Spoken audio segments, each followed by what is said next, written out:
Welcome to Hands-on M365. We're really glad you could join us for another Hands-on M365 into what's new with Microsoft Teams. Yeah, June 2025 was pretty packed, wasn't it? Lots of updates. Seems like Microsoft is really gearing us up for the second half of the year. Definitely feels that way. And for this particular Hands-on M365, we're looking at the highlights pulled together by João Ferreira on his blog, Hands-on Teams. He does such a great job summarizing everything. He really does. Consistent, quality summaries. And the theme this month, which João nails, seems to be all about, well, breaking down barriers, wouldn't you say? Absolutely. Whether it's, collaborating externally or just managing our time better in meetings or even organizing all that information flying around, Microsoft seems to be hitting those everyday workflow issues head on. Exactly. It's not just random features. It feels like they're refining how we actually use Teams day to day. Looking at it technically, you can see they're boosting core stuff, but still, crucially, giving IT the reins. For me, the really standout stuff this month falls into three buckets. Things I think will make a genuine difference.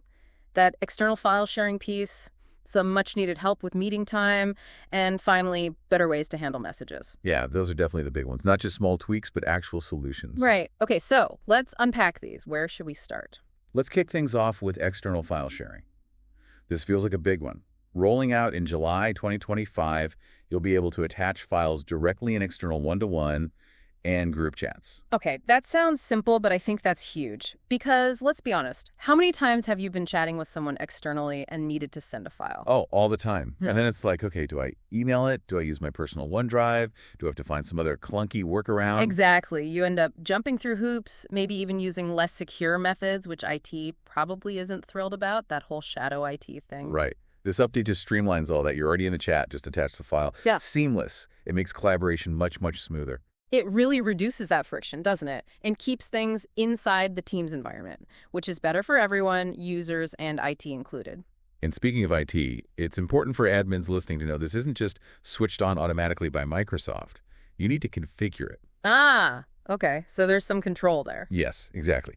It's done via PowerShell using the file sharing in chats with external users policy. So organizations can decide how and when to roll this out, making sure it fits their security posture. Powerful feature, but managed securely. Good to know. Okay, so that's breaking down barriers externally. What about barriers within our own workflows, like meetings? Who hasn't been in a meeting that just goes on forever? Huh. Tell me about it. That quick sync that eats an hour of your day. Meetings take up so much time, so any improvement there is welcome. And this next one I think is really interesting. Microsoft's introducing a countdown timer in Teams meetings. Oh, really? How does that work?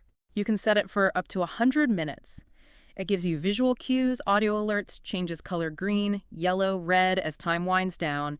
And get this, it keeps counting negatively if you go over. Oh, wow. Okay. No more pretending you didn't notice the time. That sounds pretty useful for keeping things on track. Totally. It's rolling out mid-June to late July 2025. Only in scheduled meetings, though. And no admin action needed for this one, just appears. If you struggle with agendas, this could be, well, a lifesaver. I can see that. It adds a bit of gentle pressure, maybe. Makes everyone more aware of the clock. Yeah. And sticking with meeting management, there's another small but helpful update for presenters. Oh, yeah. What's that? You can now promote attendees directly from the waiting room into the green room, that pre-meeting staging area. Right. Using the participants list? Exactly. Available on Windows, Mac, and web. Again, no admin setup needed.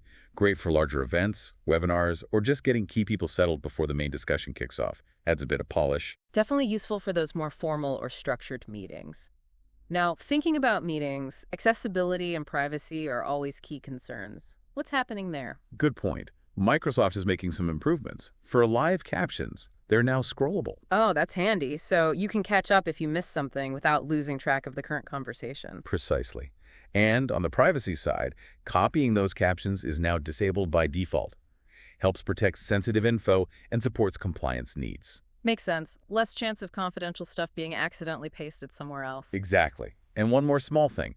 The live transcript panel won't just pop open automatically anymore when transcription starts, like with recording. You get more control over your screen layout. So fewer things jumping out at you unexpectedly, better focus. These are rolling out starting July 2025, you said? That's right, starting in July. Just makes the whole caption and transcript experience smoother and safer. Okay, one more meeting-related thing. Yeah, one more, and it's a good one, especially for those hybrid meetings. Noise suppression is coming for people who dial in using a regular phone line. Oh, nice. So it filters out background noise like traffic or typing, even if they're just on a standard audio conference call. Yep, automatically cleans up the audio for dial-in participants, huge boost for clarity, reduces distractions for everyone on the call. That really helps make those mixed meetings feel more equitable audio-wise. How does that roll out? It's gradual, but IT admins can actually turn it on proactively in the Teams admin center. It's under the meeting policy settings, so you can ensure that consistent quality for all your users. Great control there. Okay, so we've covered external sharing and meeting management. Let's move on to that third area you highlighted, organizing our messages. Because, wow, channels can get noisy. Uh-huh. Trying to follow one specific conversation in a busy channel, it could be, well, chaotic, like trying to find a needle in a haystack sometimes. Totally. Which is why this next update is probably my personal favorite. They're introducing a new threaded conversation layout option for channels. Ah, okay, so instead of just replies inline, Yeah. you can branch off. Exactly. You reply to a specific message, and it starts a thread that opens in a side pane. It keeps the main channel cleaner, easier to scan, while letting those side discussions happen without getting lost. It sounds much more organized. Keeps related replies grouped together visually. When's that coming? Rolling out from late June to late August 2025. And admins can manage the setting in the admin center, so organizations can choose if they want to enable it, but Microsoft isn't forcing it immediately. Good to have that choice. It definitely changes the flow, so giving organizations control makes sense. And, speaking of finding things in channels, that ties into another new feature, right? It does. The ability to save messages. This is another big win for just, well, finding stuff again later. Right, so you see an important message, maybe a link or a key decision. Yeah. Any post, reply, or even a chat message, you can save it. Then you get a dedicated saved view, either in your chat list or your Teams list where all your saved items live. And clicking it takes you right back. Yep. Click a save message, and it opens the full conversation in a side pane right where that message was. You can review it, reply, whatever you need. No more endless scrolling or searching. That's a fantastic personal productivity feature, like bookmarks for Teams. Rolling out when? Early August to early September 2025 across all platforms. And again, no admin action needed for Microsoft for this one to appear. Though organizations should probably let their users know it's coming, help them take advantage of it. Yeah. And important note, compliance stuff like retention policies still applies to saved messages.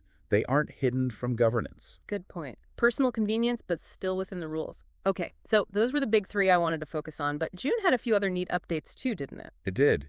Quick mentions. For the more technical folks, you can now use / commands, just typing in the chat or channel compose box to interact directly with apps. Speeds things up. Oh yeah, invoking workflows or talking to bots right from where you're typing. Nice. And for a bit of personalization, theme accent colors. Just like in Outlook, you can now pick an accent color for Teams to make it feel a bit more, well, yours. Small thing, but sometimes those small touches help. I like that. Breaks up the standard look. What else? Enhanced meeting search in the desktop app. Makes it easier to find meetings, join ongoing ones, see recaps, RSVP, find related files, all directly from the search bar. Basically streamlines getting to anything meeting related that's rolling out now in June. That sounds genuinely useful. Less clicking around. And one more, the new Workflows app experience in Teams and SharePoint. It's designed to make automation super simple, like 3 steps or less simple, even for non-technical users. Democratizing automation a bit more. Cool. Yeah, making the platform work better for everyone. Okay, so pulling it all together. These June 2025 updates from Microsoft really show a push towards making teams, easier, more organized, more collaborative, tackling those everyday friction points. Absolutely. It's not just features for features' sake. They feel targeted at solving real problems we all face, boosting productivity, making things flow better, refining the core experience. It really does make you wonder, as Microsoft keeps smoothing out these edges, are we heading towards a place where the tech just fades into the background, letting us focus purely on the work? Or, will there always be something new to learn and adapt to? That's a great question. Probably a bit of both, Yeah. right? Constant evolution. Anyway, hopefully this hands-on M365 gave you some useful insights, maybe some ideas for your own workflows. We hope so. And if you want to keep up with daily updates, tips, tricks for SharePoint, Teams, all things Microsoft 365, definitely check out handsontech.net. And make sure you don't miss future hands-on M365 sessions. Follow Jean Ferrara's blog, and of course, subscribe to this podcast wherever you listen. Thanks for tuning in. Thanks, everyone.